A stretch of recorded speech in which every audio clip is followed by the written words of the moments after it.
And we have 4 of 5 directors from district number 1.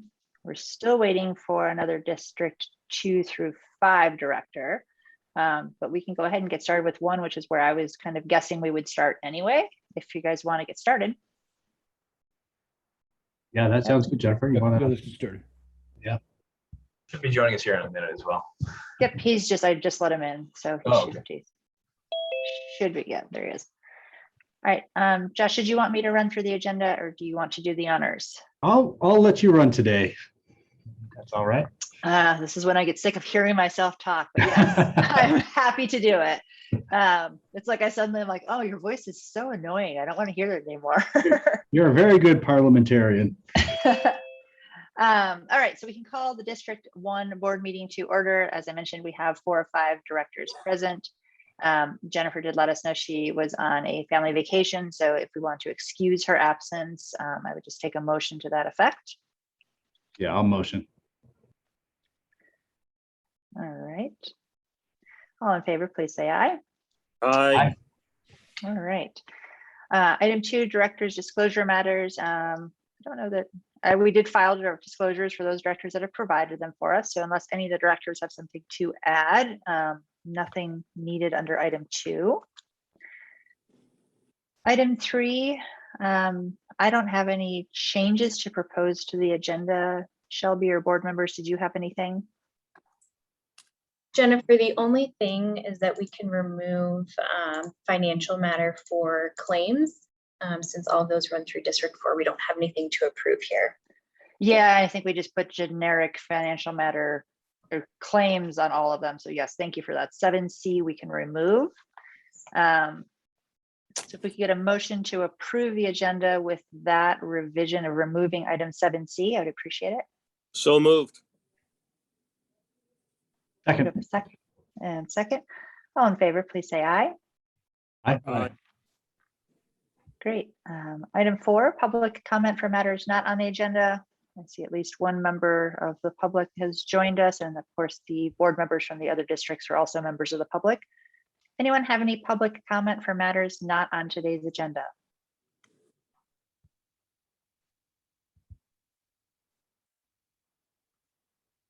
All right. Hearing none, I like to give that pause in Zoom land to make sure nobody's trying to figure out how to unmute themselves. Item 5 is approval of minutes. We have in your meeting packet today the March 4th, 2021 special meeting minutes, and then also the consolidated special meeting study session minutes from October 13th, 2021. Happy to take any questions or revisions to those. If there were none, I'd be looking for a motion to approve one or both sets, however the board wants to proceed. Yeah. Do you want to do them separately, Josh, or together? Together's fine. All right, then I move we approve the meeting minutes of March 4th, 2021 and October 13th, 2021. All right, I'll second. All right. All in favor, please say aye. Aye. All right, motion carries. Takes us up to item 6, which is legal matters. First up, you have your annual administrative resolution. I think all of you have heard me tell you before that I call this the resolution that tells Shelby, Jerry, Brittany, and I to do our jobs. Essentially, the annual resolution inventories all of the statutory requirements for special districts, including map filings, postings for meeting notices, transparency notices, budget preparation, audits, insurance, director, officer elections. All of those things are inventoried in this resolution, and then we tally out who's responsible for those and who's taking the lead on them. I did have a couple of items highlighted, scrolling down to those to remind myself.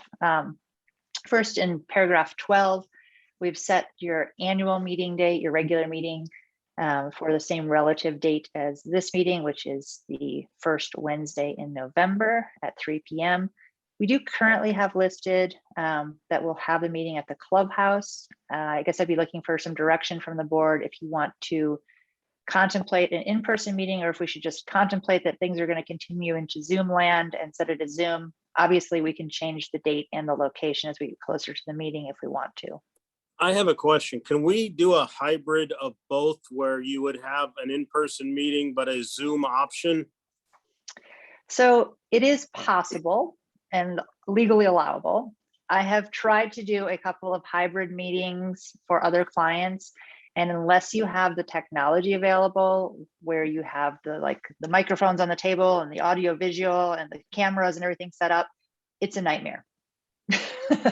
I'm just looking at my calendar. I will be in Los Angeles that week, and I would love to join, but I would have to do it via Zoom.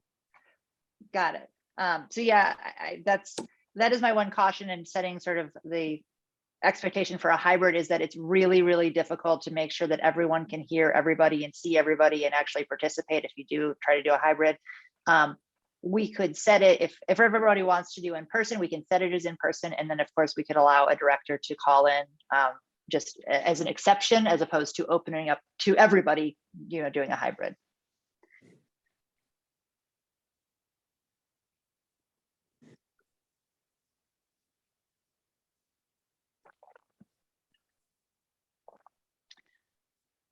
We have historically held the consolidated meeting just because the district's affairs are obviously so interrelated, but we could split that up in the future, yes.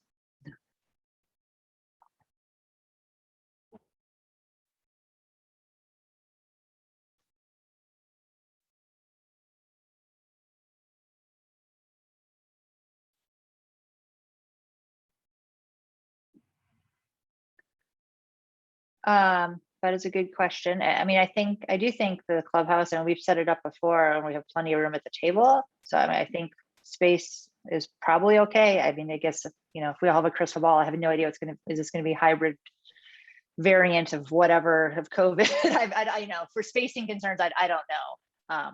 So.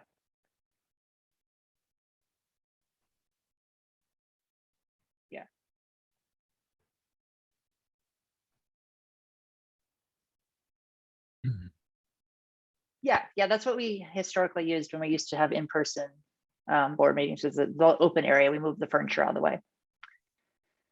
So is it the preference of the group to have in-person meetings, or do you prefer just contemplating a Zoom meeting in the future?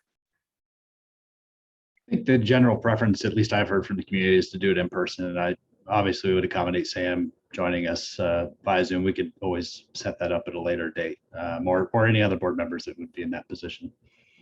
Okay, well, we'll leave it then as the clubhouse, and then of course, as the world changes or doesn't change or whatever happens, when we get closer to that date, we can always change it if needed.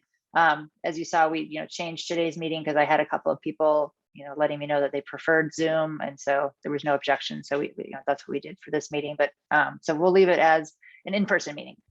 The other item that I've highlighted here is the election of officers. We've filled in the slate of officers that you currently have, which is Josh as president, Jennifer's treasurer, Sam as secretary, and Joel and Jason are both assistant secretaries. We do that for your convenience. We don't presume that you're going to keep the same slate. So if you prefer to make some changes to the officers, now would be the time to let me know what those changes might be.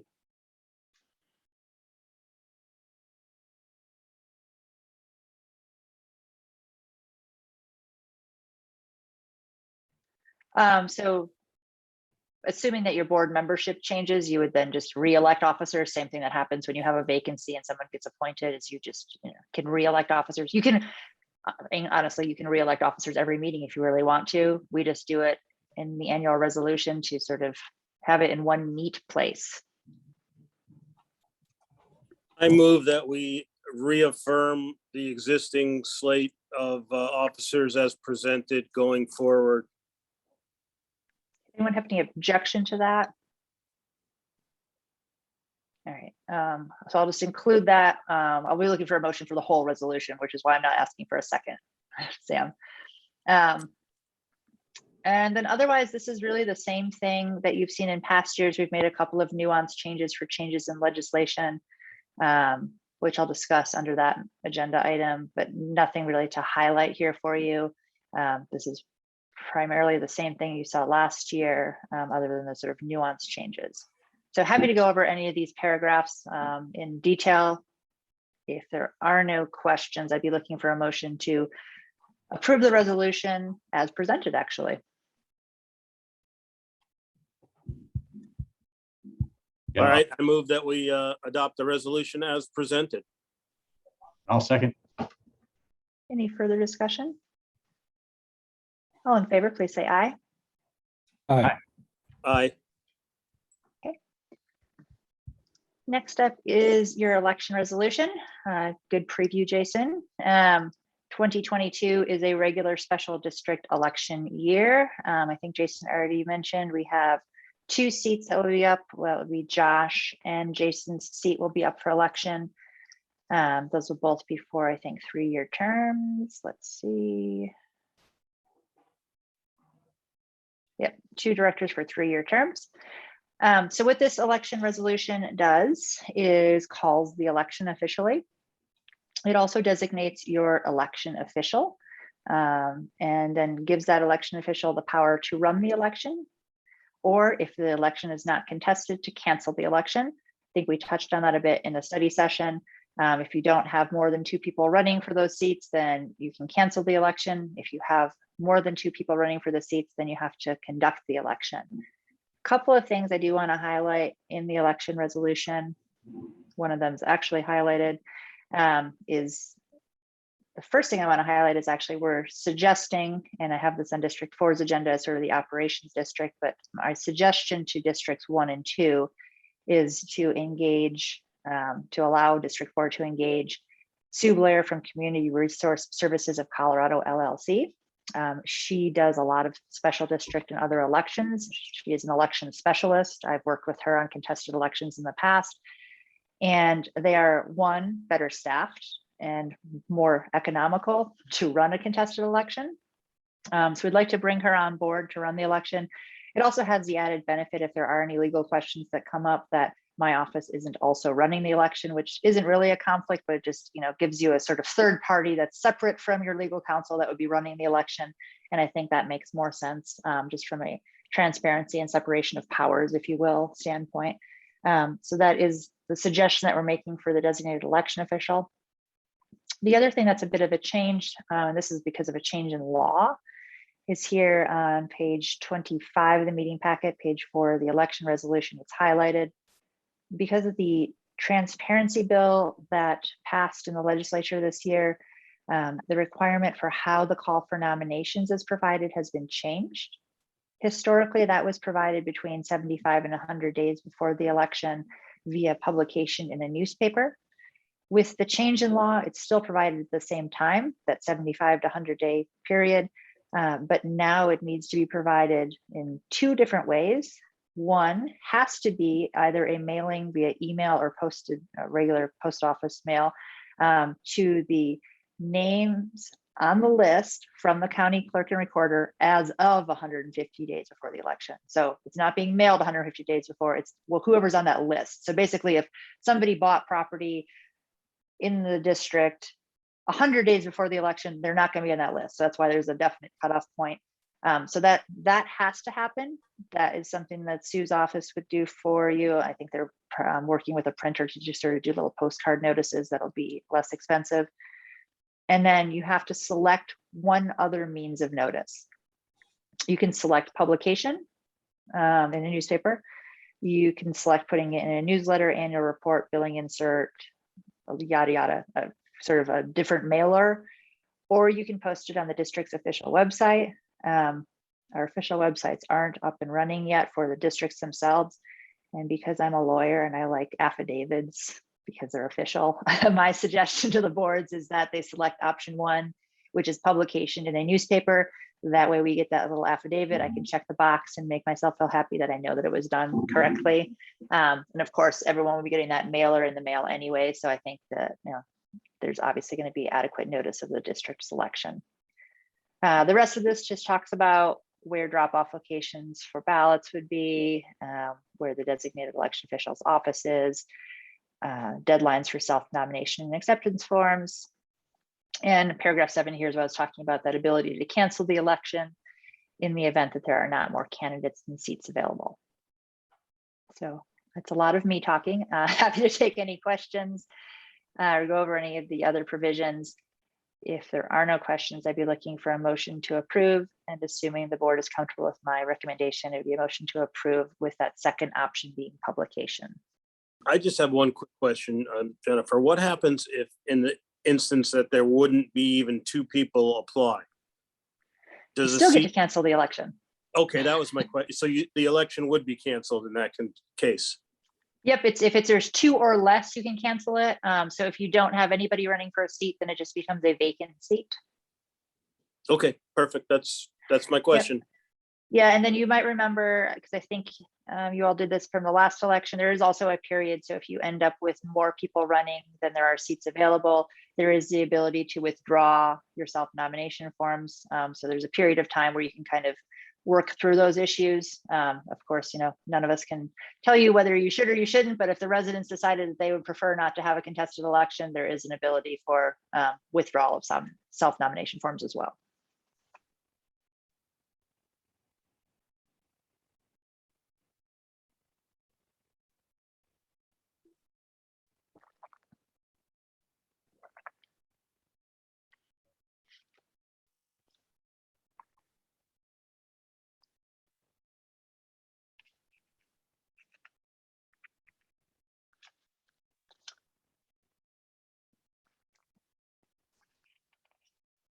I had the same thought, Yeah. Jason. I have potentially, maybe for the purposes of the resolution, doing item 1, but I think as far as, no, the thing that concerned me about option 2 was that I don't think that reaches every resident, since not every resident has registered with MSI. But I think that we'll likely get another newsletter in time where we could put it in there as well. And assuming our website's up and launched, put it on there as well. But at least as far as complying with the new statute, electing option 1. Yeah, and who sends out the newsletter? I assume Emma, Jerry, Brittany. Yep, that goes Yeah, out Emma from sends Emma it at MSI. So we could, I mean, you can designate more of these, the more the merrier. So we could designate both the publication and the newsletter in the resolution, and then just ask that Emma include that in one of the newsletters that goes out.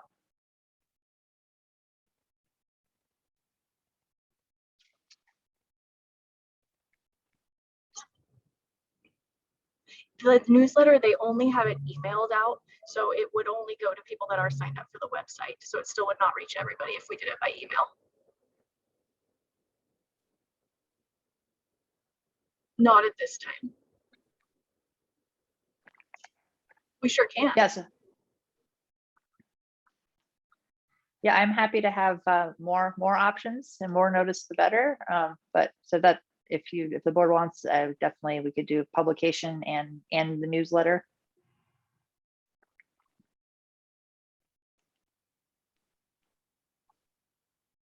All right, I see some nodding. So somebody needs to make a motion to approve the election resolution with a couple of those options included.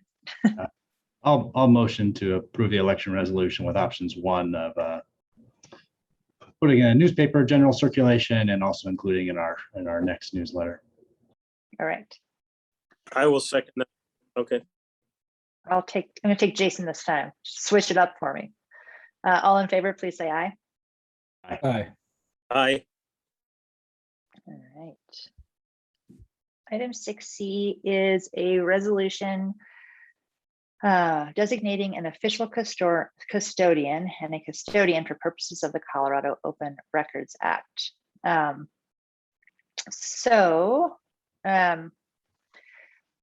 Colorado Open Records Act basically says that there's a whole web of, generally speaking, your documents are public records with a number of exceptions, which is like pages and pages long. That's why you pay me to know what those pages say.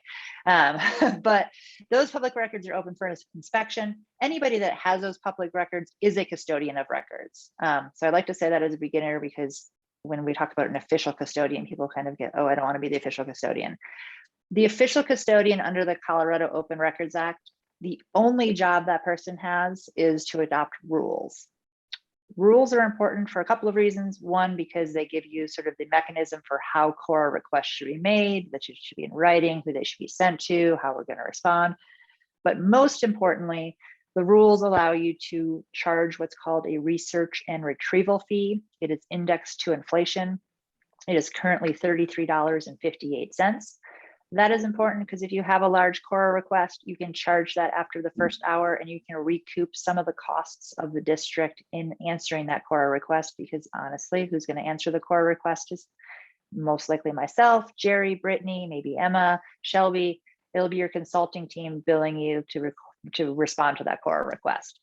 So that $33.58 allows you to recoup some of those costs after that first hour from the person who's requesting the documents. So what we have before you for the board action today is a resolution. We have for all of our districts just sort of slated in the position of secretary, which is currently held by Sam, which is why I'm explaining, Sam, this does not mean I'm going to put a box of documents in your house. So this would designate Sam as the official custodian. It then recognizes that sort of your custodian of record is Jerry with Timberline. Again, that doesn't mean that Jerry's going to get all the records either. We're all going to keep all the records that we have right now. It just means that Jerry would be the primary contact. So we have one person that those Cora requests should go to, and then Jerry will contact and say, hey, Jennifer, Shelby, we have this Cora request, help. So that's kind of the chain of how this works, but it just gives you, it gives people some rules to follow if they're making Cora requests. We haven't really had any Cora requests for this district, but we have seen an uptick of sort of spam Cora requests, if you will, for districts. It's not even real Cora requests. So because of that, we took an inventory of who had adopted these resolutions and who hadn't. And we're just bringing them to all of our clients at their annual meeting. So happy to take questions on this one.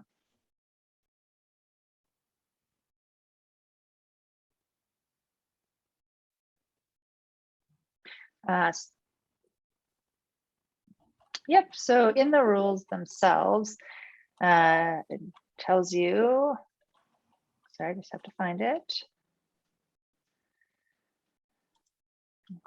Somewhere in here, it says that the Cora request is sent. I thought somewhere in here it said the Cora request has to be in writing and sent to the custodian. Oh yeah, here we go. All requests to inspect public records shall be in writing delivered to the custodian. So basically a writing has to be sent to Jerry that says, these are the records that we want.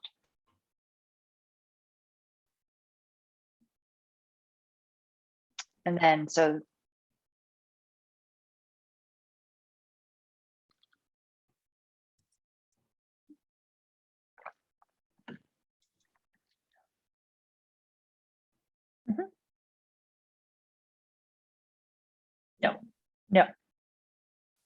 No.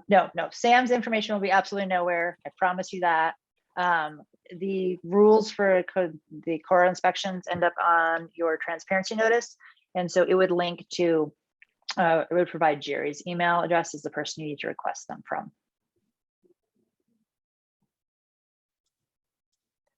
And then the rules themselves go through sort of the timeline, which is generally 72 hours, unless there's extenuating circumstances, and you can increase that.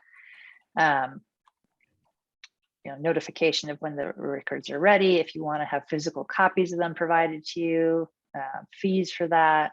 The research and retrieval fee is in here as well. Transmission fees if you're asking for it to be mailed. Basically allowing the district to assess all these fees to recoup as many costs as it possibly can associated with the Open Records Act requests. And then also setting forth that we want the fees in advance. So basically, we're not going to send you the records until you give us you pay for those fees. Basically, it's just to try to protect public money so that we're not getting these sort of spam requests and having to respond to it and cost district money to do that.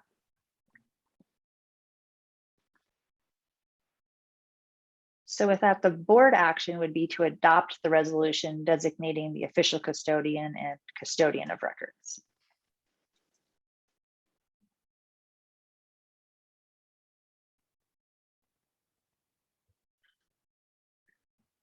No, I'm famous now.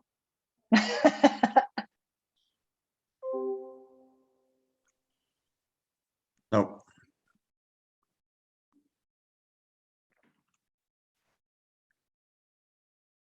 You have a second? I'll second it. Second. Okay, I think I heard Joel there. All in favor, please say aye. Aye. Aye.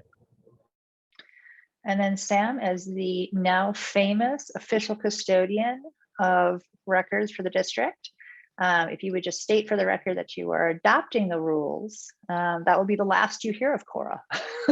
I am adopting the rules, All right. which Thank state you. that no one can come to my house, sit at my computer and read all the District 1 emails. Right. Except for if they ask for them and then they're actually public records, then we have to give them copies of it, but they don't get to come to your house to do that. So Right, right. you're all set there. That takes us up to 6D, which is the legislative memo.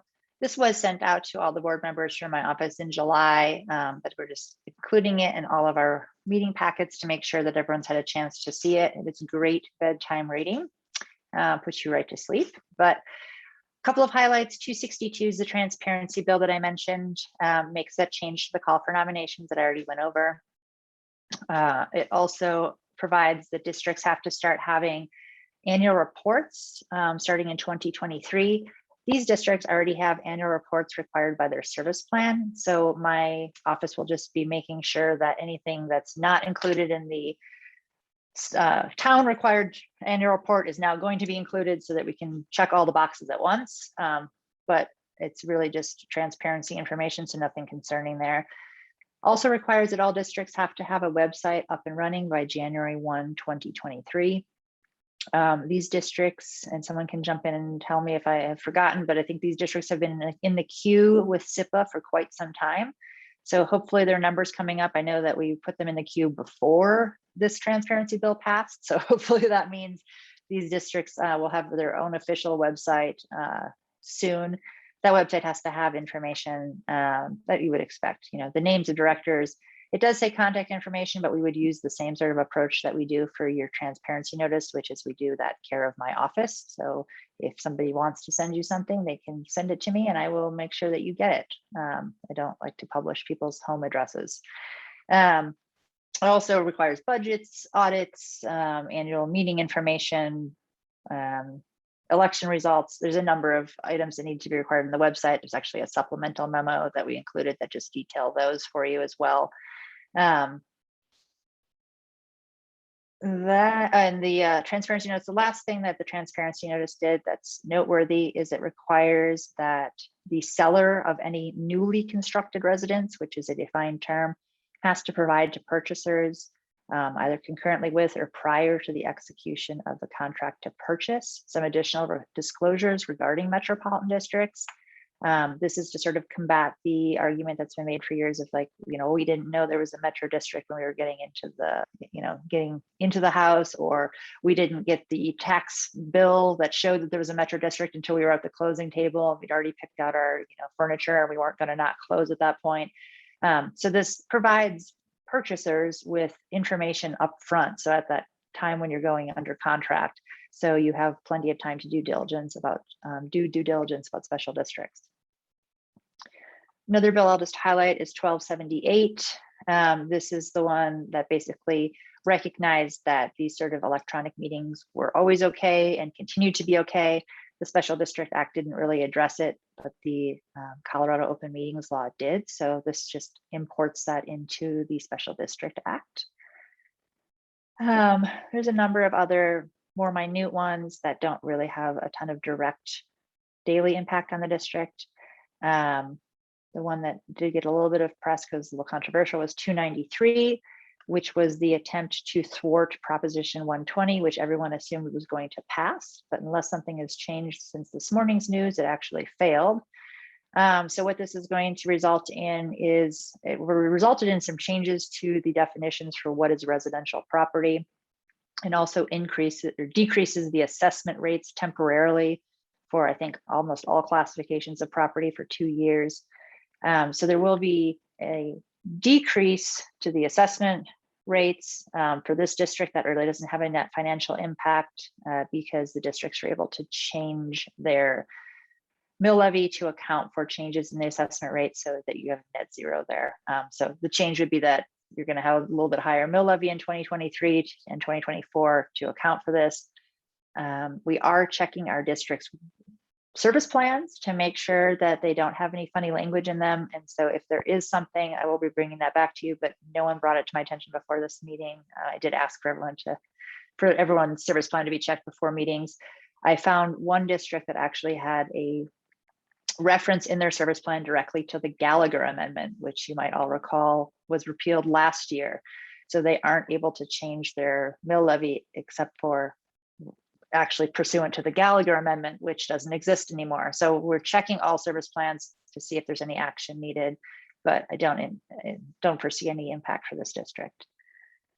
So again, that's a lot of me talking. So happy to answer any questions about legislation or any of the ones that I didn't touch on. But if not, if you haven't looked at it and you find yourself awake in the middle of the night, this is a good place to find some bedtime reading. Do we know of anything interesting coming down the pike for this next session, or are we going to be surprised? Or What are we calling interesting these days? well, I don't know, something that's going to affect the way we do business. So I have heard rumblings that the special district battle will continue in the legislature. We're not sure if Representative Weissman is going to run the bill that sort of started all of this last year or some version of that bill, but special districts continue to be a hot item in the legislative arena. So yeah, I suspect we will see something. I have not seen what that will be. Everyone's sort of waiting and guessing, and So it didn't go away. it didn't go away. I had hopes that it went away, but no, it hasn't gone away. Okay.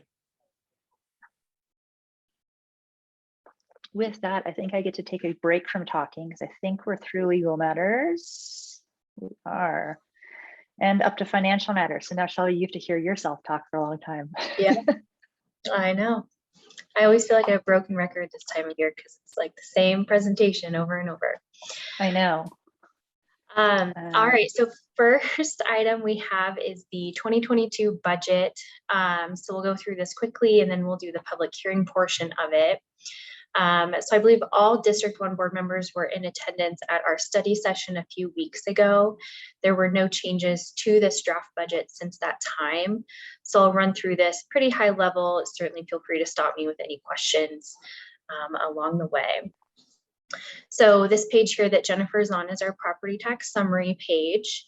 So again, assessed valuation went up about 18% from collection year 2021.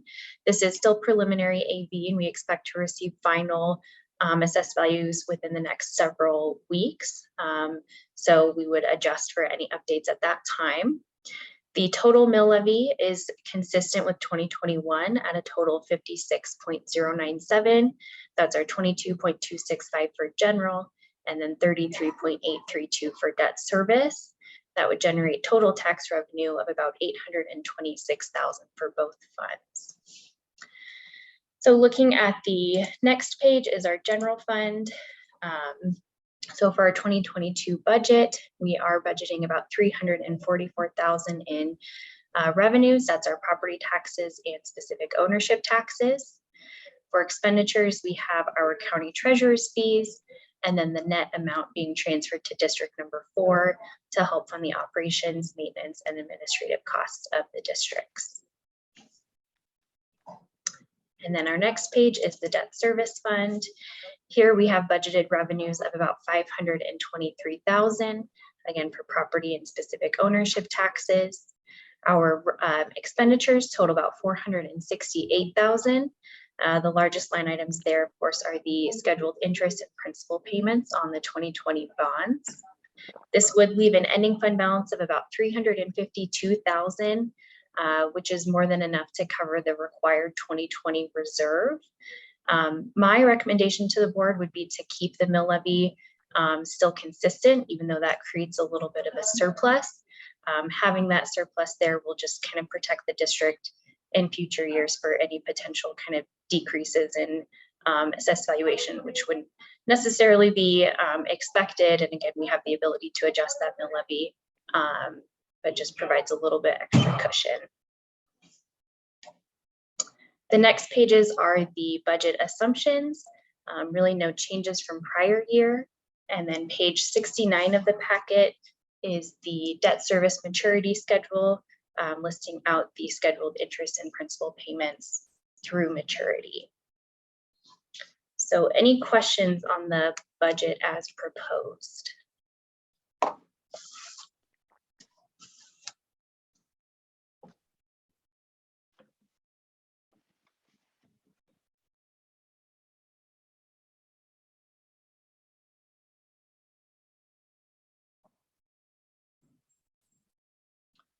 Which page are you on, Jason?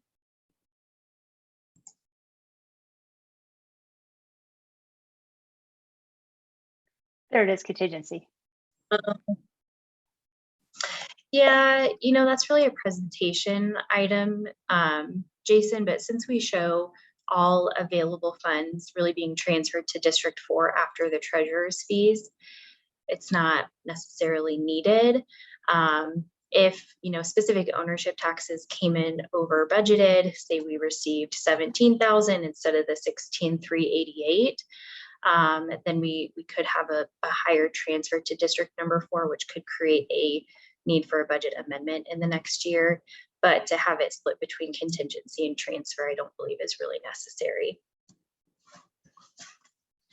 So it's really just a budget presentation. Yeah. All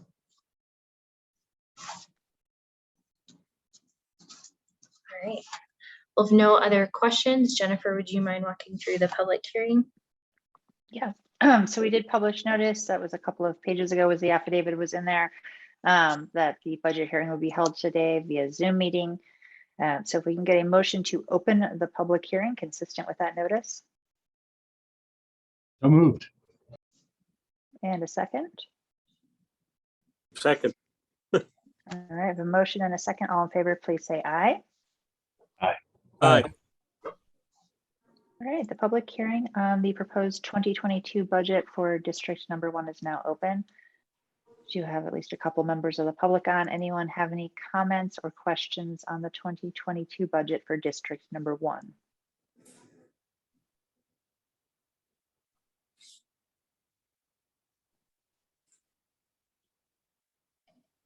All right, hearing none, if I could get a motion to close the public hearing.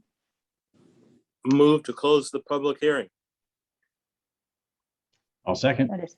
All right, all in favor, please say aye. Aye. All right. At this point, if there's no further board discussion or questions, what we'll be looking for would be a motion to adopt the resolution approving the 2022 budget, subject to any final revisions necessary because of changes to the final assessed valuation, appropriating the sums thereunder and certifying the mill levies. So moved. Because I am not going to repeat that. And a second? I'll second it. All right, all in favor, please say aye. Aye. Aye. All right, that motion carries. That takes us up to financials. All right. So September financials were included in your packet. I'm going to go through these pretty quickly and stop me with any questions. So Jennifer, if you could go down one more page, please. So this is the balance sheet for both governmental funds, our general and debt service. At the end of the third quarter, the district had assets of about $608,000. The majority of those funds are held for the 2020 bonds. We had liabilities of about $1,300, leaving available fund balances of $607,000. So next page is our general fund statement of revenues and expenditures, budget to actual. Revenues through September about $287,000 compared to budget of about $292,000. Property taxes are about 99% collected, and those specific ownership taxes will continue to kind of come in through the remainder of the year. We have our treasurer's fees of about $4,000, and then again the net amount going to District 4 for a total of about $283,000. And then 2 pages down is our debt service budget to actual. Revenues through September, $436,000 compared to the budget of $444,000. Expenditures are just about $130,000.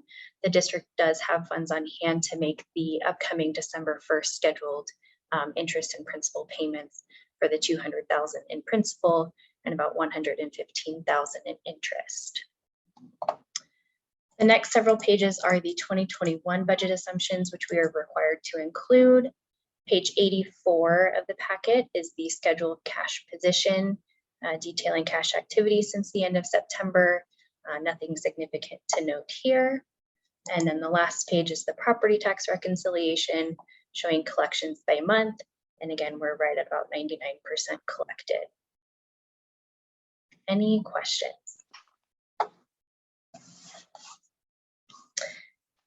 And if not, we would ask for a motion to accept the September financial statements.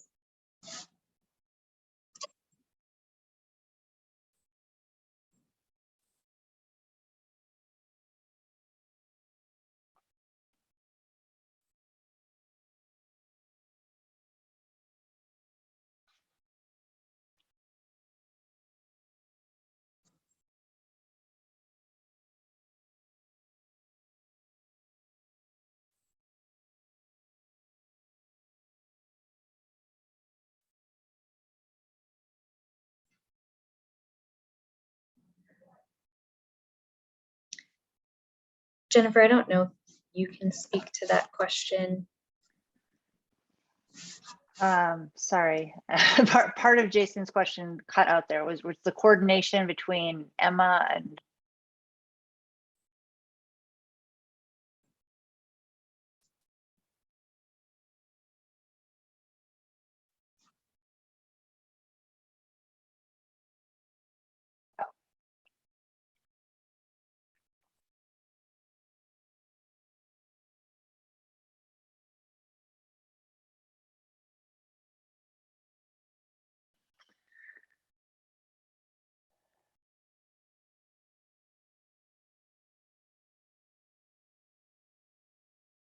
So I think what he's No. getting at, Shelby, is the 0.65 uncollected Mm-hmm. and what that represents. Yeah, so there is no process where we are notifying Jerry of, these taxpayers haven't paid. Generally, there's a tax lien sale at the end of the year for those remaining amounts to be kind of paid and collected. So Jason, I don't know if I exactly answered your question, but I think the answer to your question is no. Yeah, there is no process for that, and there's no real ability to. I mean, we don't get a report of like saying, Sue Smith was the one who didn't pay her taxes. So there's no real direct relation. It's not like with a fee where we actually would know like, oh, that person didn't pay the fee, so we need to send them to collections. I think if you went to a tax lien, you would eventually know that, but it just sort of goes into the tax system and continues to be, the county keeps trying to collect it. Yeah.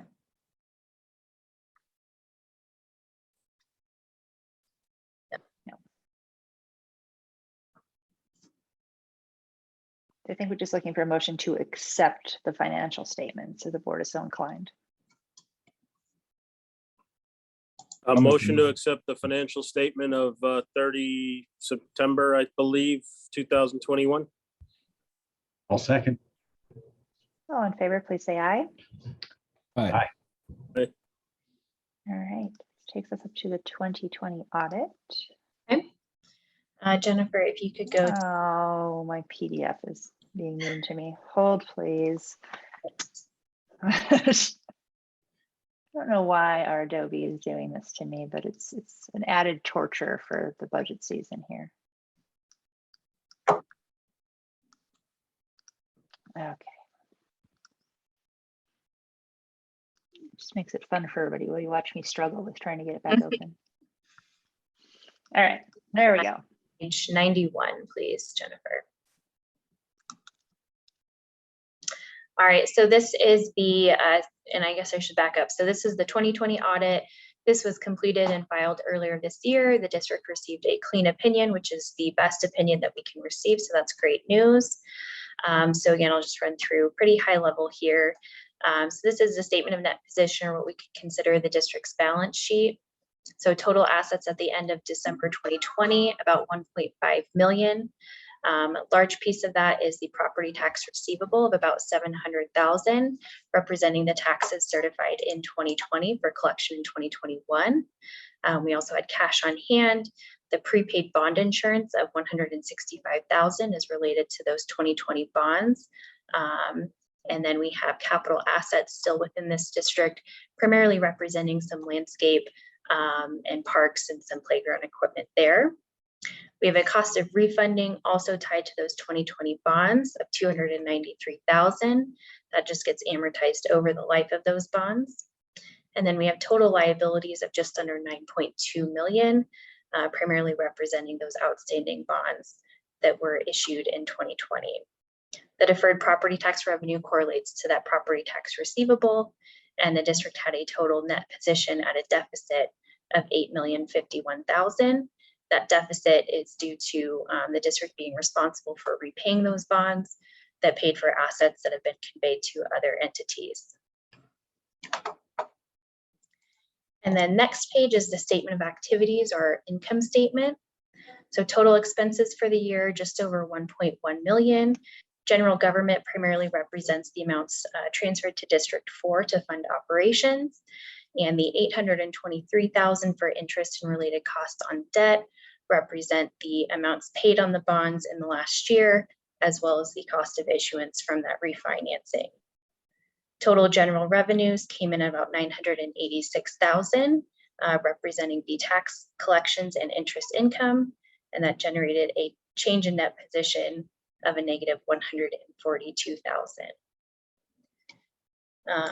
Other than the updated footnotes for the 2020 bonds, there were no significant changes to the notes. Page 105 of your packet just shows the outstanding long-term obligations. So here's where you can see the balance on those bonds. And then following that is the detail of those bonds. And this audit also includes the details of the 2015 bonds, which were refinanced. All of that language will be removed on the 2021 audit.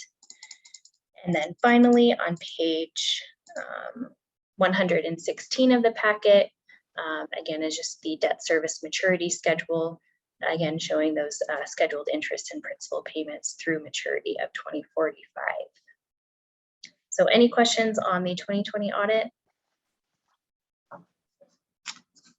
Shelby, one just quick question on the audit report, Nazio.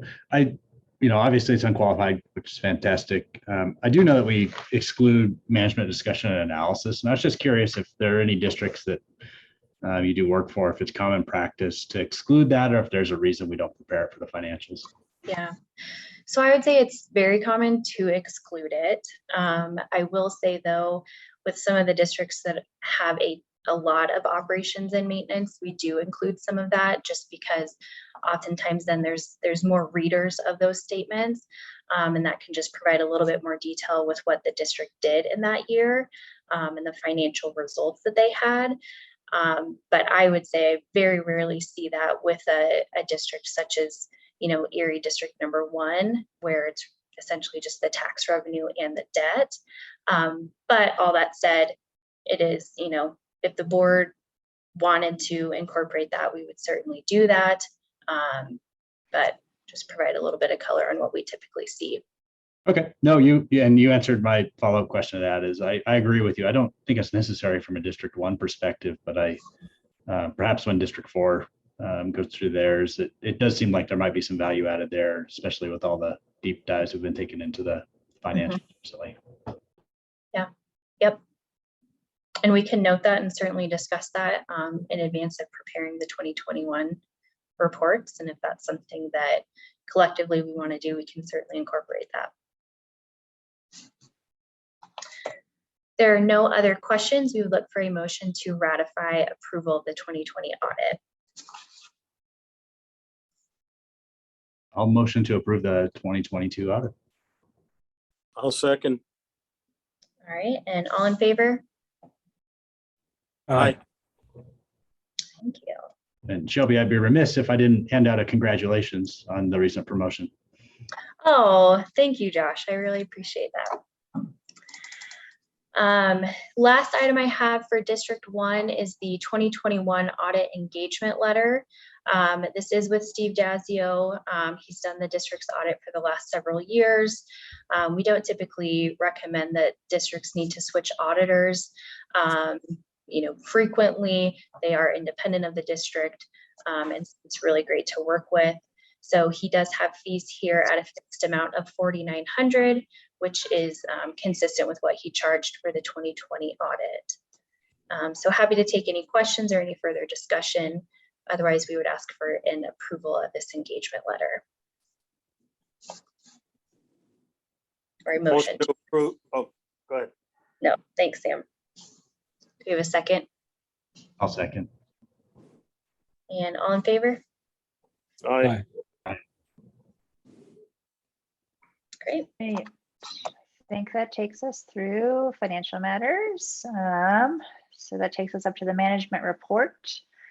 We did include that in the packet, so I guess I would turn it over to Jerry or Brittany, whoever wants to touch on any of the highlights from the Timberline District Consulting report. Yeah, I mean, we just provided the statistics that we typically do on an annual basis.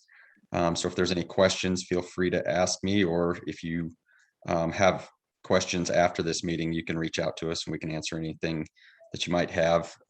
The statistics are still skewed because of the COVID and, just navigating that world.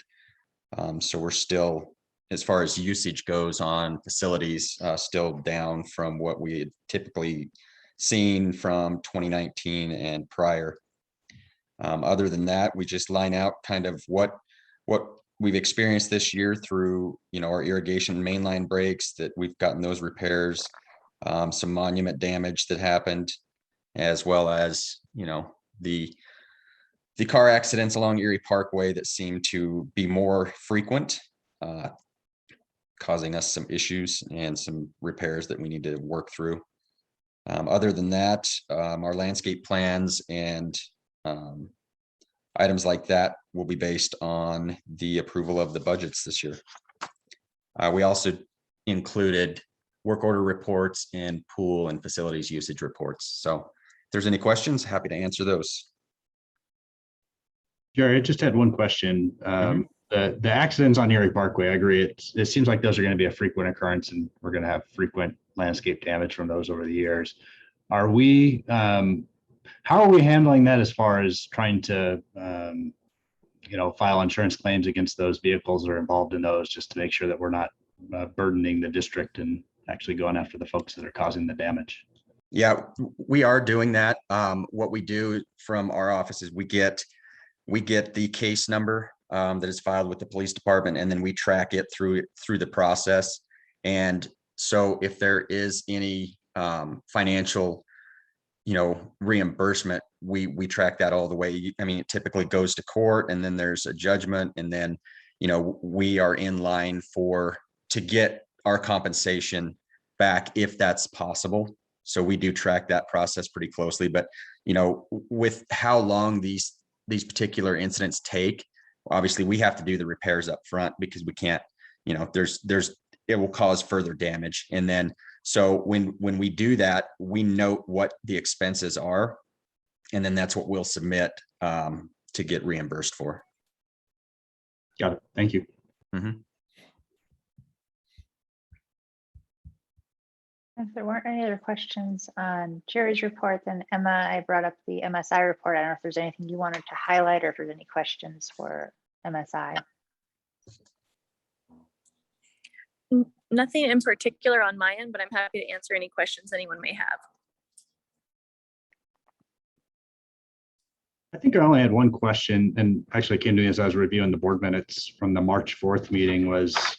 I know during that meeting we had a pretty engaged discussion around some covenant enforcement, and I think the minutes noted that MSI and Timberline were going to work to engage community on some polling of the community regarding their desire to enforce certain covenants. And I was just curious if there was an update on those efforts.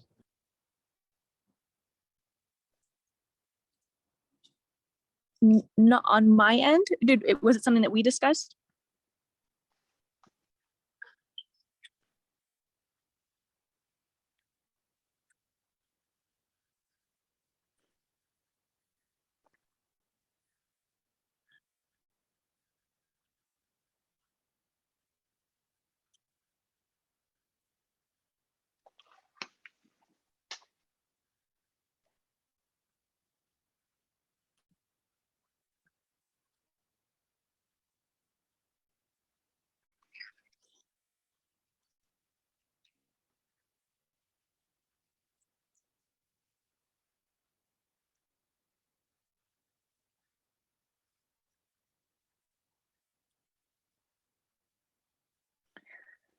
Yeah, it's not the service plan, it's actually the declaration. So the concern there is that the declaration is put down before we have homeowners in there. And so then the process for changing the declaration after you have people living in the community is quite cumbersome. I'd have to look at the declaration to remind myself that it's usually like some 60% have to sign off on it. And if you have a mortgage, your lender also usually has to sign off on it. So changing the covenants is pretty onerous.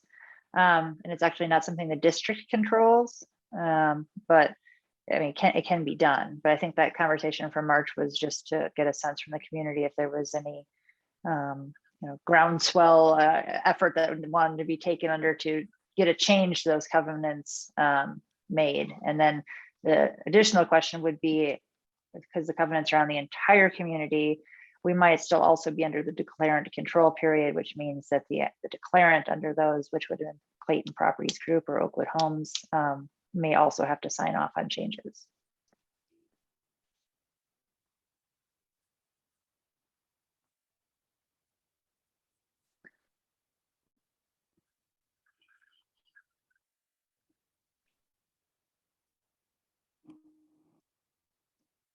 I remember Yeah, this conversation. Let's just start there. The cost to change the CCNRs may have put a halt to it right away. Just because if we put this out to the general public and they come back and say, yes, change it, then we're talking about a cost that we can't afford at the moment. And I think that's kind of where this just stopped. So if you want me to move forward with this, we can definitely survey the community. I think we know what the community is going to say as a whole. And so then the question is, then I've now put this out there to the community and then I'm not going to do anything about it because there are no funds for it. So how do you guys feel about that? Well, I think, I guess, and it was a while ago, so maybe I'm remembering it differently. And Jennifer, I believe you're absolutely correct as far as covenants, but I do believe the districts have the ability to amend the design review guidelines. And Yes. Some of these things that we were talking about, particularly basketball hoops, was part of the design review guidelines, not part of the covenant. So I think it was looking at survey questions around the design review guidelines and the things within our control that are possible, maybe. Okay. Would it make sense as a next step to have some committee of the board or member of the board sort of coordinate with Brittany and myself on just sort of which things are we talking about? And then we can look at, is that only in the design review guidelines, which is a request to District 4?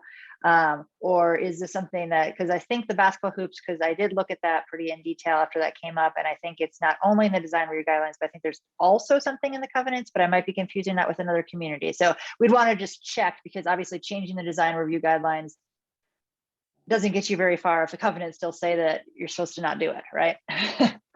It is in the covenants as well. I'm almost positive, and that's where it stopped. Yeah.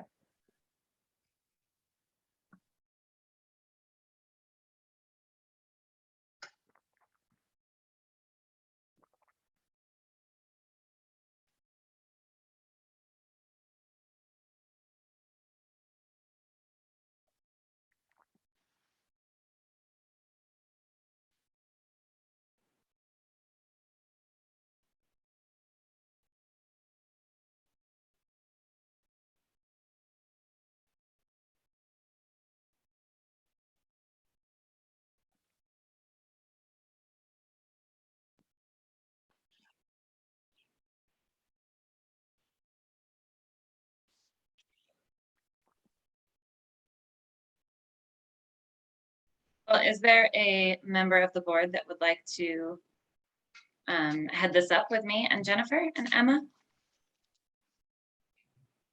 I'd be happy to take part in that. I think the piece I would need is, sorry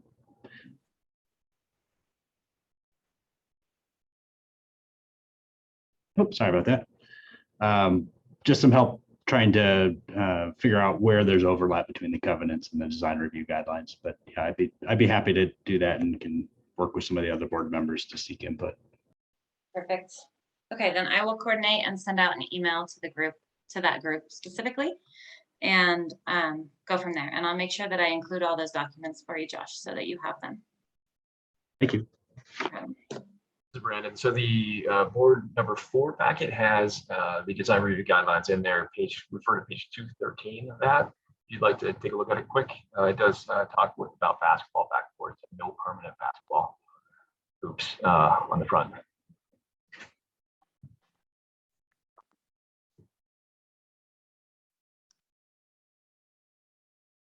Thanks, Brandon. And yeah, assuming that those are adopted by District 4, those would be the latest and greatest version to look at. So I think that takes us up to other business. I don't have any other business to report on. Does anybody else have any other business?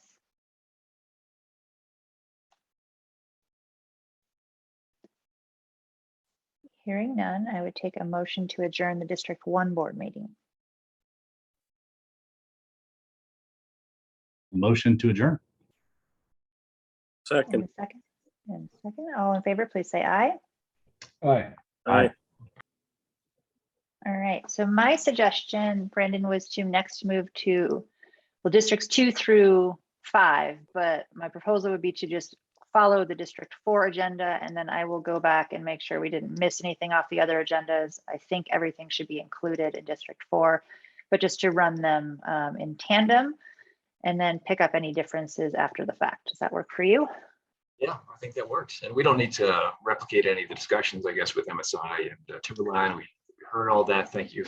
Appreciate all the updates. No, I am going to replicate all of my discussions, just Just a legislative update, please. just to make it extra painful for everybody. Now that we have So election if you- process, All right, so districts 2 through 5, we have 3 of 5 members present for both of those, or all 4 of those districts, with Kelly, Brandon, and Chris. Kelly, as the president, would you like to hear yourself talk a lot, or do you want me to run through the agenda? No, you're doing such a fine job. I would just keep her rolling. All right. Great. All right, so we can call the meetings to order. We do have a quorum, as I just noted. We did file disclosures for the directors that have provided them. So unless any of the directors have something to add, we should be all set there. All right. Item 3, we do have approval of additions to or deletions from the agenda. I think that we have the claims on probably districts 2, 3, and 5 as well, Shelby, that we can remove. So assuming that's the case, if there's no other changes, I would accept a motion to approve the 4 agendas with that minor change. Motion to approve the agendas as amended. And a second. yeah, I'll second that. All right, all in favor, please say aye. Aye. All right.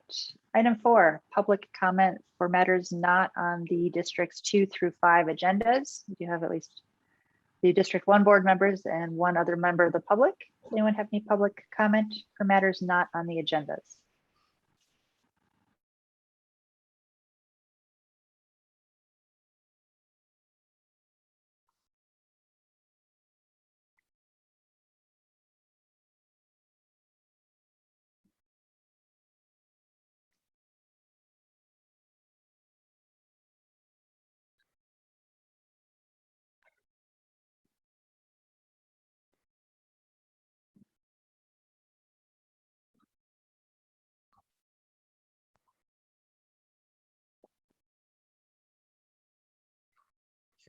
Thanks, Jason. Appreciate that. I'll just speak to that, I guess. So yeah, I think it's reasonable request, and I think we should have those discussions, and let's speak to that and come up with a game plan over the next couple months. We can start those conversations. And what does that look like? I think we've been trying to engage everyone in the same conversations in terms of finance committees and joint meetings and so forth. So yeah, it's a reasonable request, and let's get some more meat on the bones on that.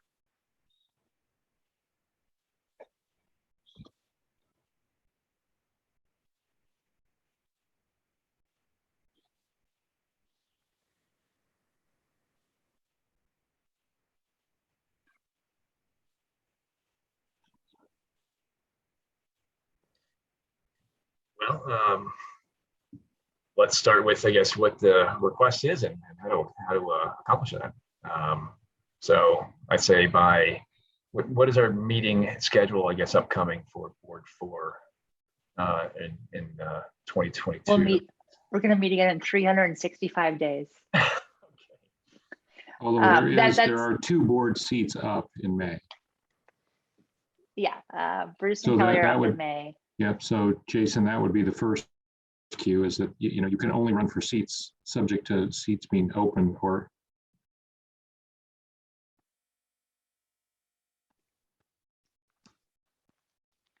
We could have discussions, you know, as soon as we can, Jason, honestly, you know, let's just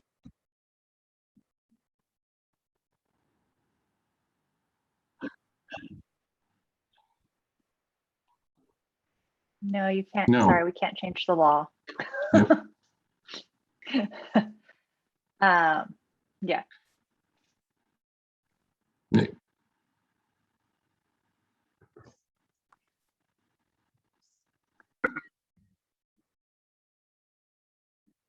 It's the property owner qualifies the board members, so it's Clayton Properties Group.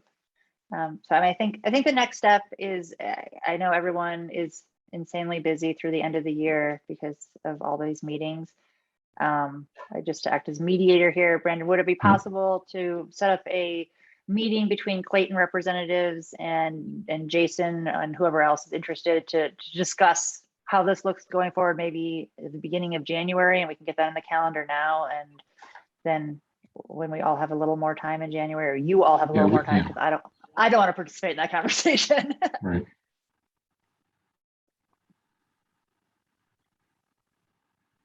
Yeah, of course. So, yeah, I mean, Jason, as I think we've mentioned before, so District 4, as you mentioned, doesn't have any property owners or residents in it.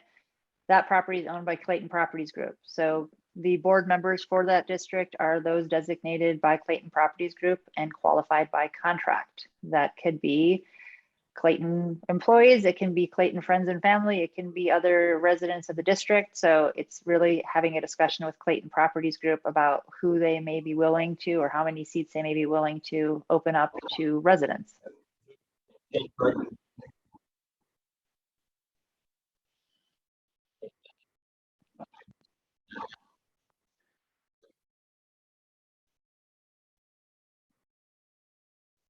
Anyone can sit in those seats as long as you're a Colorado Qualified. resident Yep. and registered to vote. And then you have to go through a qualification process. Yep. So I mean, there has to be a vacancy, obviously. So the process would look something like this. So say Clayton said, we want Jason to be on District 4. Somebody from District 4 would have to resign. There would have to be a vacancy. District 4 would have to ask me to publish a notice of vacancy in the newspaper, and ask that notice of vacancy would ask any otherwise qualified elector of the district that wanted to serve to come forward. There shouldn't be anyone that comes forward because there's no residents. If no one comes forward in 10 days, the statutes allow that on the 11th day, you can qualify a new eligible elector. As you can imagine, there's quite a process for this, because it would be sort of electioneering, if you will, to just create a whole bunch of electors that can elect an election and can vote in elections without there being a process. So there's very finite ways that you can make new electors, but that's the usual process for filling a vacancy with this contract method of qualifying somebody. So Jennifer, I'd take that suggestion, and certainly let's find a time in January if we coordinate. I'll represent Clayton, and we can have any other representation, I guess, for Clayton and Oakwood, and we can have those conversations at some point in January and start the discussions. And probably need to have one or two board members, and probably not have a quorum, I guess, for district number 1.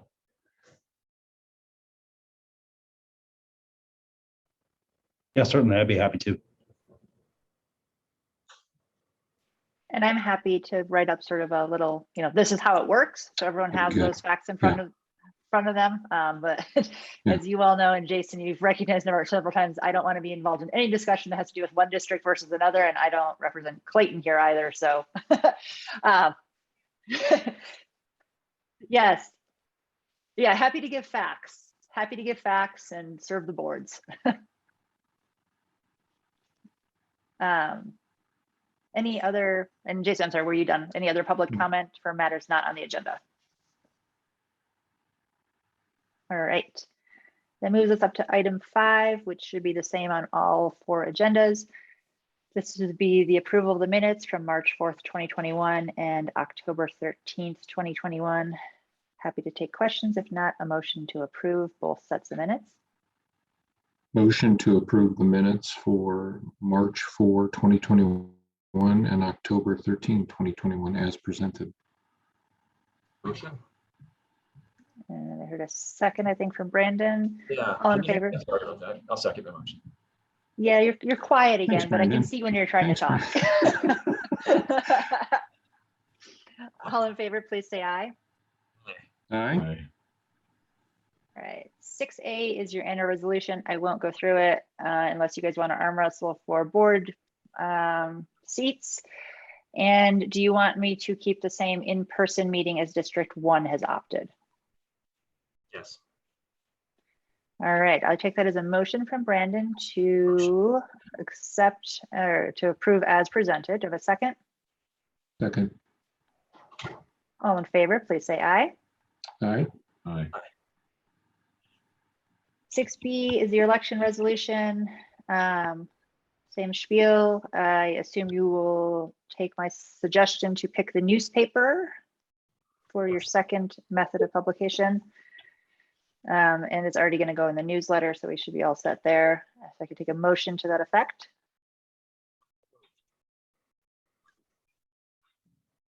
Motion to, oh, go ahead. Sorry. So moved. All right, Second. Brandon and Kelly, all in favor, please say aye. Aye. Aye. B1 is unique to District 4's agenda. This is approving the engagement of Community Resource Services of Colorado LLC to run the District 1 and 2 elections. For districts 3, 4, and 5, those should not be contested elections. So my office will serve as DEO, and we shouldn't have more people running. So we'll be able to cancel that. But I would like you to engage CRS of Colorado for District 1 and 2's elections, if I could get a motion to that effect. Motion to approve the use of CRS for the elections as described. And a second. All in favor, please say aye. Aye. Aye. All right, official custodian resolution. I think this ends up being Brandon for all the districts. I think that's right. So if you get a motion to approve the resolution. You're up, Brandon. So moved. In a second. Second.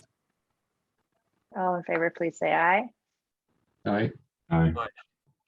Brandon's famous Right. now. He's famous. And too. then, Sam, I'm with you. There's a new club you can have, Josh. It's a, you guys can meet and share documents. as the now famous official custodian for the districts, Brendan, could you just state for the record that you're adopting the rules? I shall adopt the rules as presented. Thank you. That takes us up to another item that's unique to District 4's agenda, which is the snow removal policies. These were included in your meeting packet.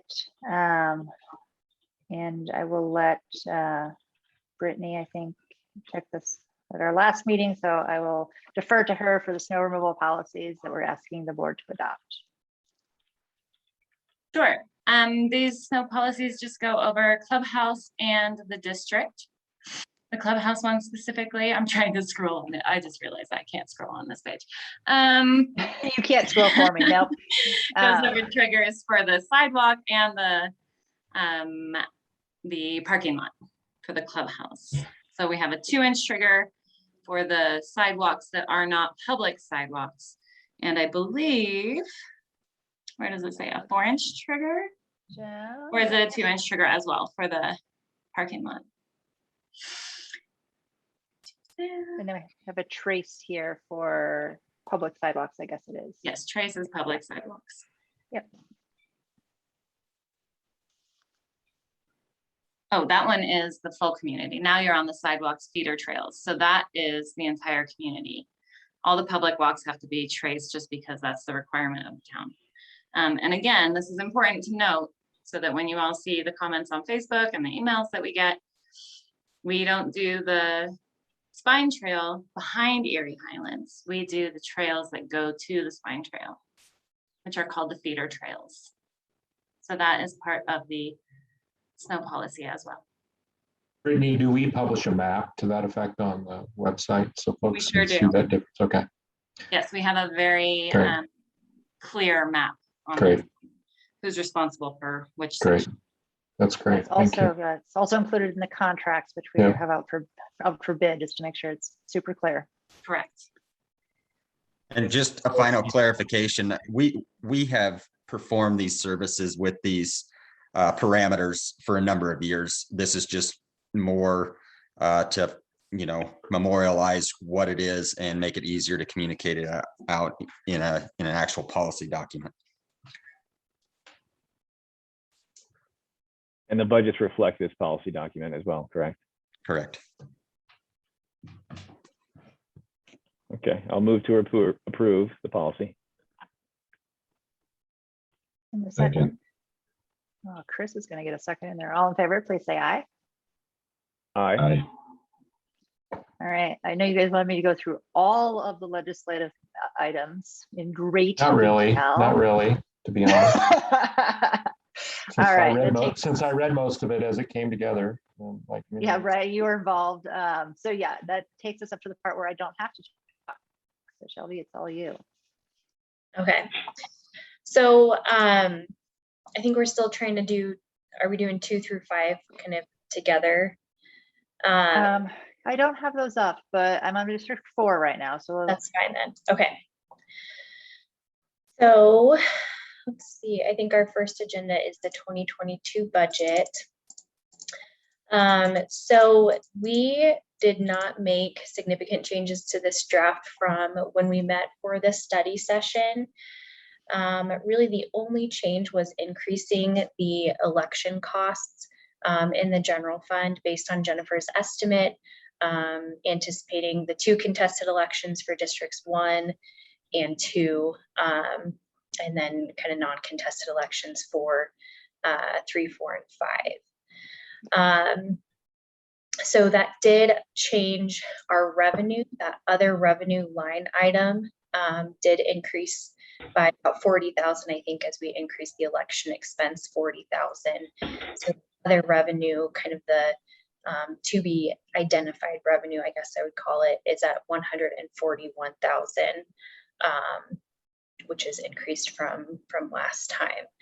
So we are, I'm happy to run through this in more detail. I guess I would ask Brandon Kelly how much you want to go through this, since there's not been significant changes. I think we've been through this in the budget workshops, and I think we've been through it pretty thoroughly. If anyone else has any questions, from District 1 or anyone else, otherwise, please feel free to pose those questions.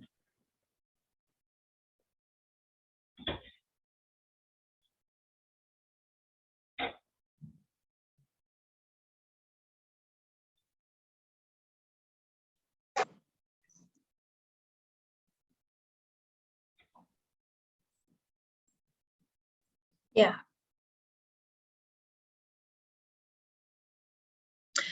Yeah, Jason, so the first column is our actual 2020. So that's what actually came in and occurred in 2020.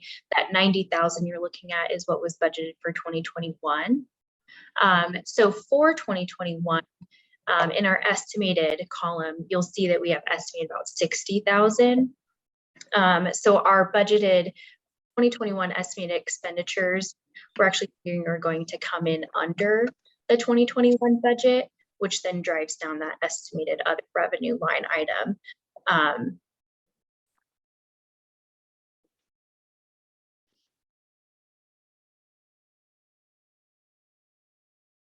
We did not have an other revenue budget for 2020. That was kind of new for 2021. That was when we were budgeting last year for 2021. That's when Yeah. we identified that 90. Yeah.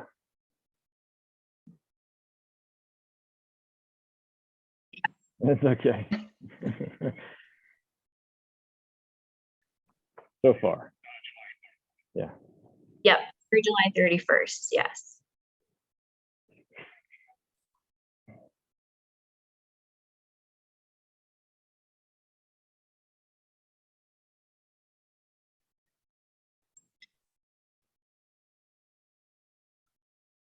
Yeah, so that's a good question. So let's talk through that a little bit. So we had for 2021 and then also for 2022 a budgeted developer advance at 200,000. So that is what the developer has essentially committed to as of today to fund for 2022, and that's what they committed to when we were doing the 2021 budget. So to the extent that we have what I would say an additional shortfall, we would have discussions with the developer at that time and kind of provide backup with what those expenditures are. And we, CLA as your district accountants, would then talk with the developer and see if we could request those additional funds to cover that shortfall. So again, the developer has committed today to 200,000. If we can continue to find places to kind of save expenses, if for some reason we don't have contested elections, that will save us some money and would reduce that kind of other revenue that we may need to rely on.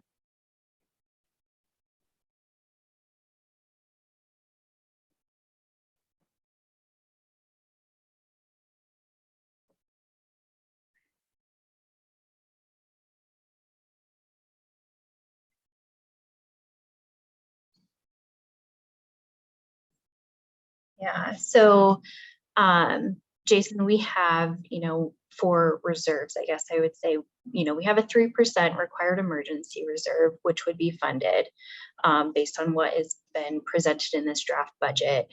We also have a small amount, but $5,000 set aside for a capital replacement reserve. So I know that's not much.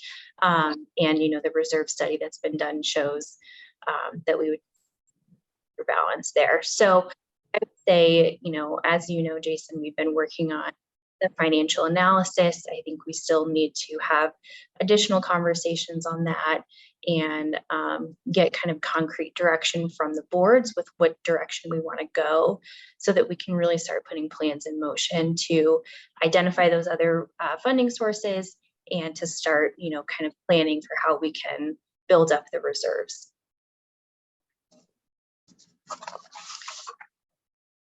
Is my answer.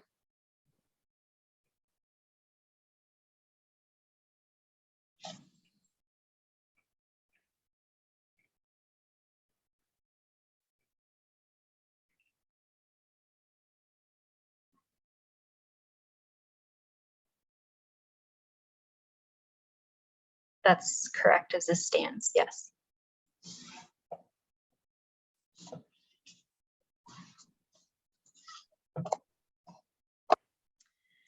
Any other questions on the draft 2022 budget for District 4? Yeah, specifically from the board. Yeah. Make sure. Otherwise, I think we are probably ready to open up the public hearing. Motion to open the public hearing as required.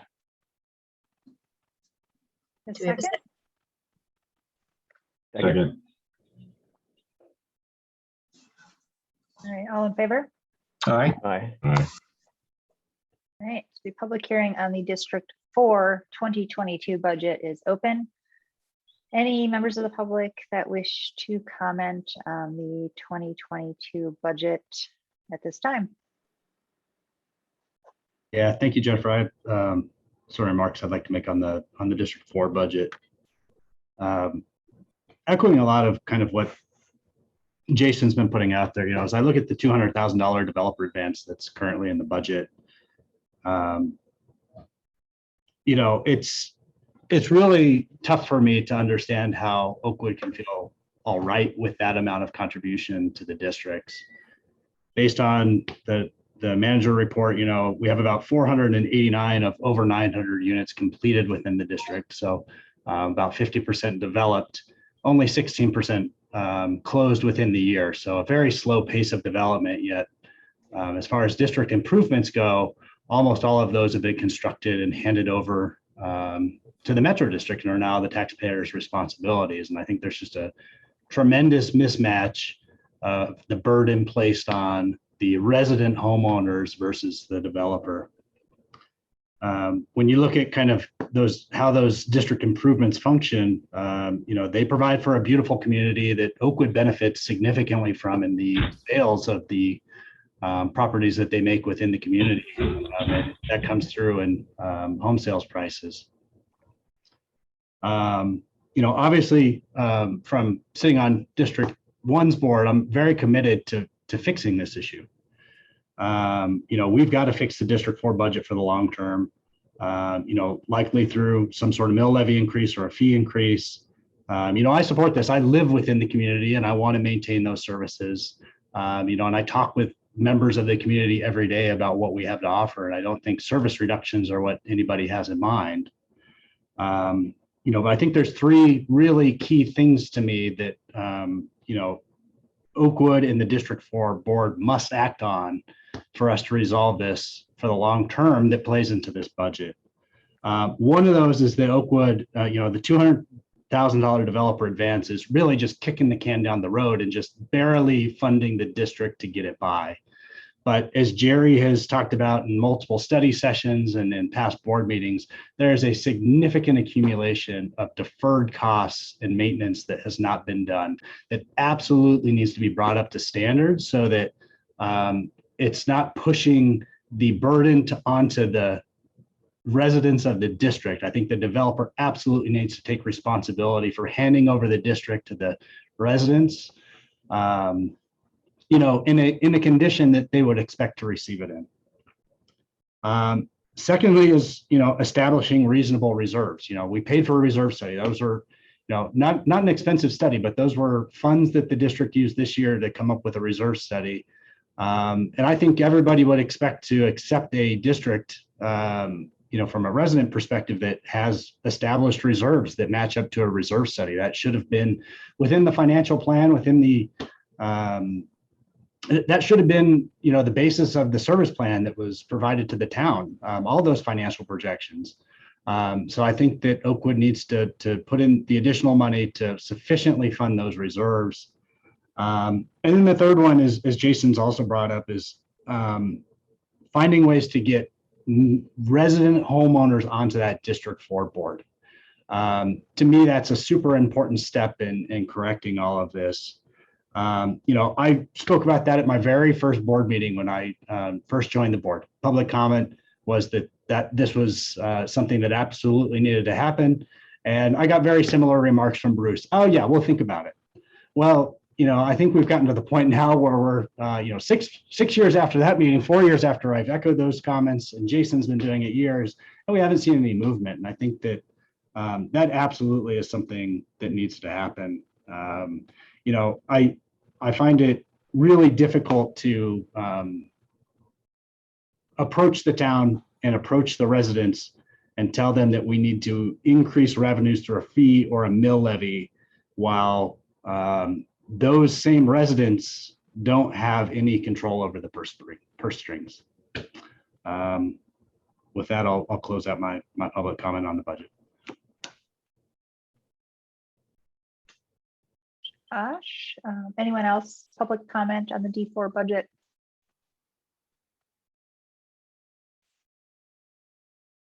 And Jason, I'm going to note yours as public comment, even though you got in before the public comment period.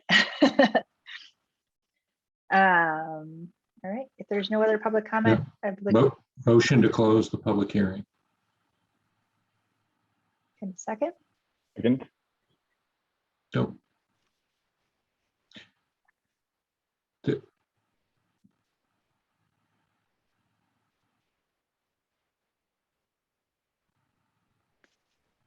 Yeah, I think we discussed, you know, setting a meeting in January to discuss, you know, one of those items. We have an ongoing obligation to developer advance. as we've identified. And we're pursuing a finalization of the fee study, and we have another meeting tomorrow to discuss moving forward in terms of action on that as well. So these are all ongoing discussion items that we will continue to address with members of the public, members of district number 1, number 2, and the engagement with all the committee work.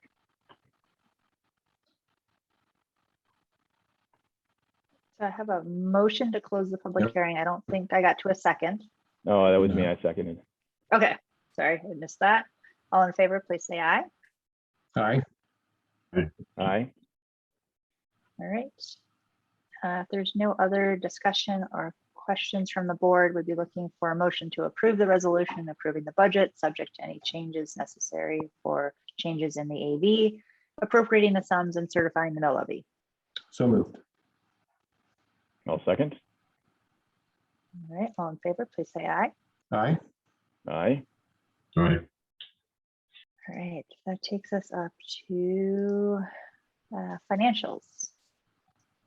So I will run through the rest of the financial items pretty quickly, unless any of you tell me you would rather skip them. So first item we have are the September financials for District 4.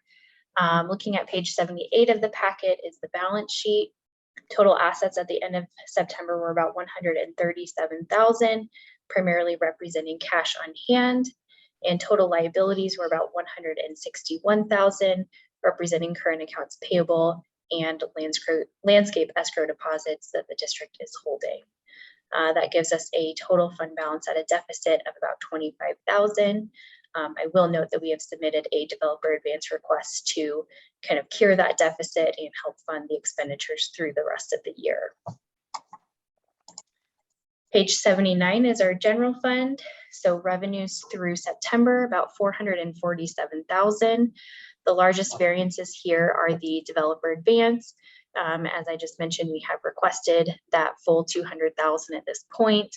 The other revenue, which we have not done any requests there, and then the COVID-19 relief funds of $30,000. We did not have corresponding expenses for that, so those funds were not requested earlier this year.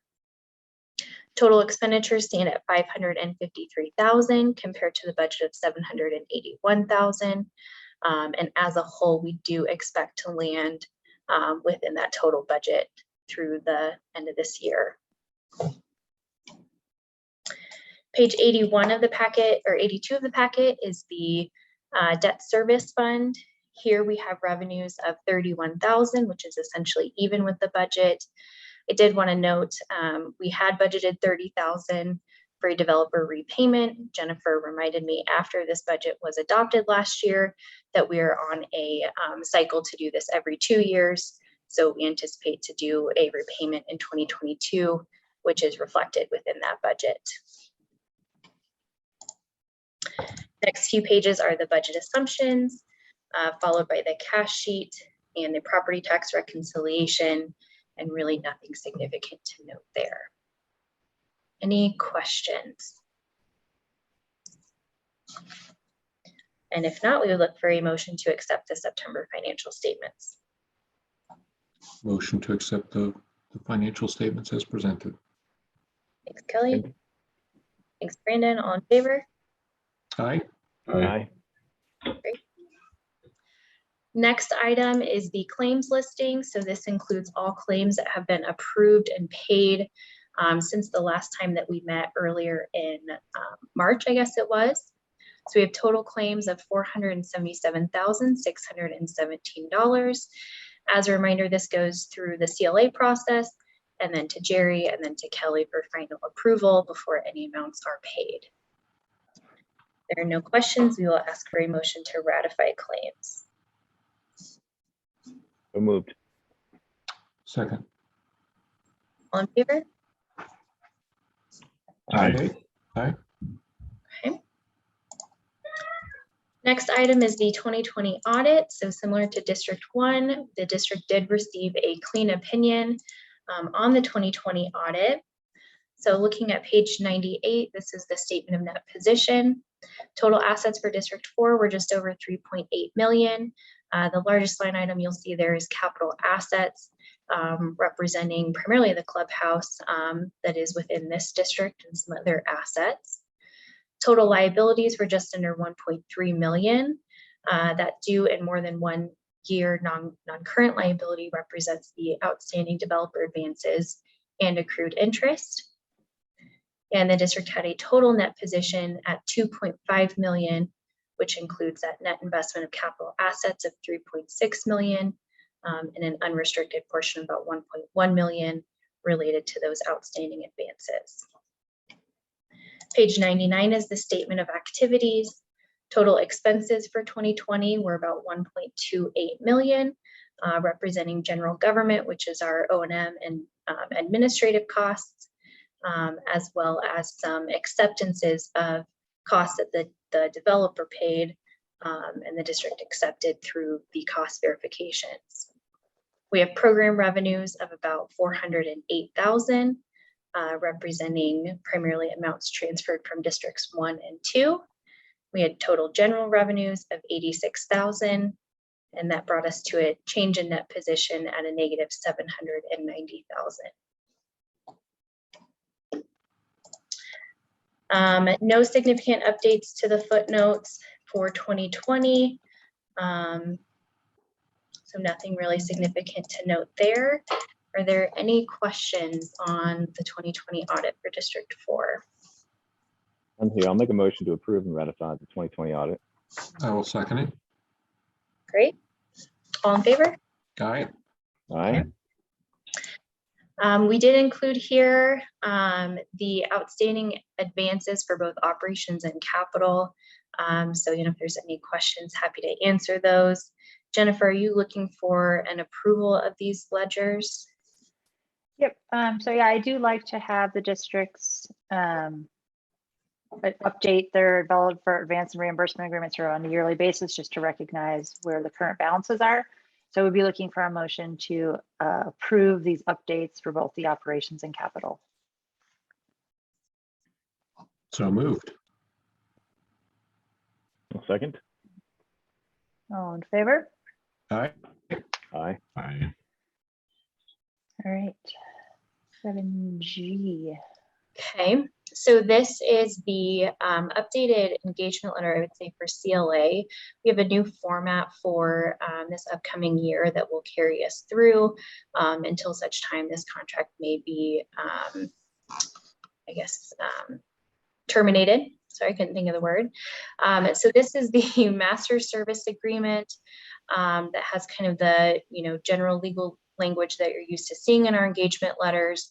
And following is the separate statement of work that really outlines all of the tasks and the scope that we are performing for the districts. This does cover districts 1 through 5. We do have updated rates in here for this next year. Those have been increased from prior year hourly rates, really just due to inflation and increases in labor. But we still expect to fall within the budget that we had presented for 2022. So again, happy to answer any questions on this if there are any. No questions here. I believe Jennifer has reviewed this master service agreement and statement of work. I have, and I'll take the opportunity to make fun of Shelby for having a longer engagement letter than our legal engagement letter. But yes, I have reviewed it. Congratulations, Shelby. Yes. Thank you, Shelby. Appreciate that.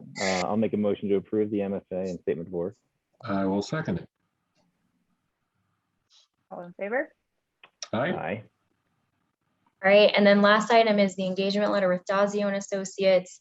The fee for District 4 is also $4,900, no change from prior years. So motion to approve. Shelby, sorry, this is the one that's commented District 2 and 4, right? 4, right. Okay. Yeah. So motion to approve district number 2 and 4 Second. engagement letter. all in favor? Please. Aye. Aye. Aye. I'm feeling the rush from Brandon, so I'm just trying to. I've got a meeting in 4 minutes. He's got mojo going. So Okay. just flow with it there, Shelby. Yeah, sorry about that. I do. We'll continue on. I can shift that meeting. Okay. So other, but I'll skip over management report. We already did that. Number 9 is other business. Really, for other business, we don't have anything included in the meeting packet. I have been working on sort of a ledger of the tracks that have been conveyed and just making sure that we have everything documented correctly. That's going to have to be continued into next year. I just have not had time to finish that in advance of this meeting. For 9B, we are currently out to bid for your 2022 service contracts for snow maintenance for clubhouse common areas, and then your landscape maintenance for clubhouse common areas and medians. Your pool and lifeguard is in effect. For 9B, typically this has been delegated to management to go through the RFP process and let those contracts in accordance with budgeted amounts. So we'll just make a similar delegation this year, and we'll send out those final agreements when they have been entered into.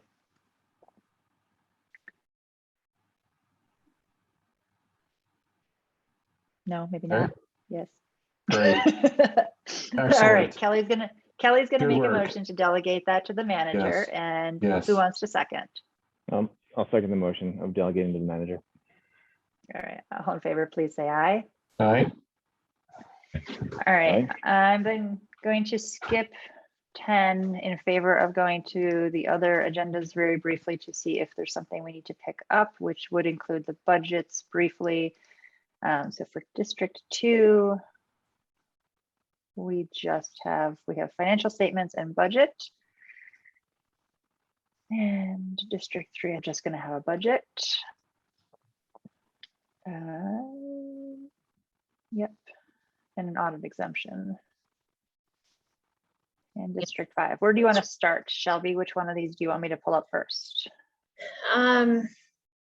I guess I would ask Brandon and Kelly for districts 2, 3, and 5. Again, there were no change to the budget from what we reviewed together at the study session.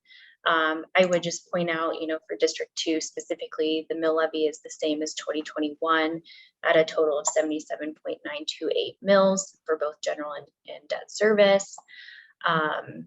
So again, we can run through them in more detail, leaving it up to you guys. I don't think we necessarily need to run through them in more detail. I think we're pretty familiar with all the details as presented and as discussed. Okay. So can I get a motion to open the public hearing on the proposed 2022 budgets for districts 2, 3, and 5? I'll make that motion. Open a public hearing. All second. All in favor, please say aye. Aye.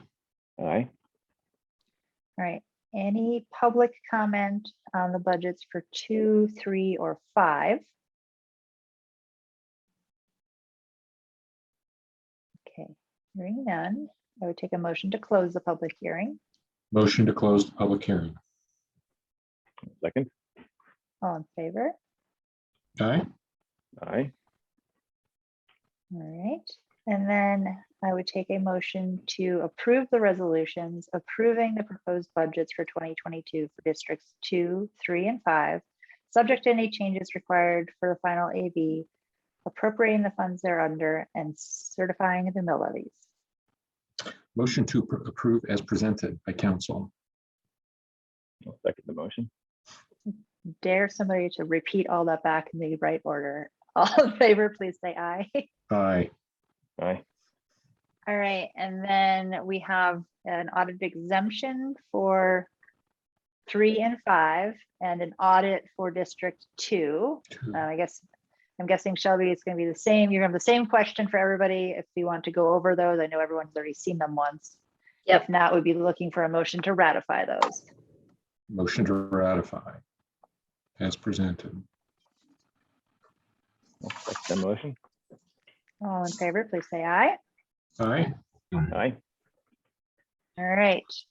So Shelby, we have another meeting tomorrow and with the finance committee. So Yep. Josh and Jason, I believe you're going to be present for that meeting. I think it'd be Okay. Jason and Sam. Yeah. Oh, Jason and Sam. Okay, so Josh. And yes, I will be here. Okay. Okay, so we What can time is further. that? It's at 3:30. Sam, I'll send you the link. Thank you, ma'am. Yeah, we can discuss further next steps, discussion regarding, fee versus mill levy versus, and I guess taking some formal next steps, I guess, as we present that to the town as we move forward with the action plan. Yep. All right. So then just jumping to the number 2 budget, we did have the September 30th financial statements included in that packet as well. I'm sure Shelby's happy to review them, or we would take a motion to accept. I'll make a motion to accept the September 30th financial statement. I'll second. All in favor, please say aye. Aye. Aye. All right, then on District 4's agenda, the last item is covenant enforcement and design review, which we already discussed a bit here. I did send out a memo to the District 4 board members in advance of this meeting. I'm happy to go into an executive session to answer any questions on that memo, if you would like to. If not, we could just consider approval of the 2 resolutions, one for amended covenant enforcement policy and the second for amended design standards. Those were included in your meeting packet. I'm familiar with the discussion, and I'm familiar with the covenant enforcement policy revisions. And so I don't see a need to go into executive session unless Kelly or Chris would like to. Nope. All right. Well, then I would just be looking for a motion to approve the 2 resolutions, or we can take them separately depending on how you want to proceed. A motion to approve the 2 resolutions as presented by council. I'll make a second. And then I guess in terms of this discussion for the residents and the board members of D1, in terms of the changes to the covenant, or in terms of the changes to the design guidelines, I may want to distribute that to any other board members that may want to have that change, so you can understand I guess what those changes are. And Josh, I do think I don't want to switch to my email. You'll see how ugly my inbox is, but I think all these meeting packets were distributed to all board members. Is that correct? Okay, so you have the information. I'm happy to. Sorry, I know Brandon's trying to be on 2 meetings right now, which is why I'm cutting it short. Okay, I'm good. Yeah, but so happy to distribute any of the other information. But yeah, these are just one's some changes to the design standards, and the other is just a policy that recognizes the district would not be enforcing any covenants that were basically contrary to public policy. That's based on some legislative changes that came out this year. That changed some things that can or cannot be enforced by special districts. And so this just trues that up, recognizing that rock and a hard place we're in with changing the covenants at this point in the game. So it basically says like, hey, we can't change the covenants, we'll enforce them, but only to the extent that they're not contrary to public policy or against the law. Okay, yeah, if anyone has a red line of the design standards pre and post, it'd be great. I do have that. I will get it to you. All right, with that, I think I've exhausted all the agendas and everyone's attention. So I would take a motion to adjourn districts 2 through 5. Motion to adjourn. A second. All right, all in favor? Aye. Aye. All right, well, thank you, everybody. We made it before the end of the workday, so it's pretty impressive. That's good. Yay, us.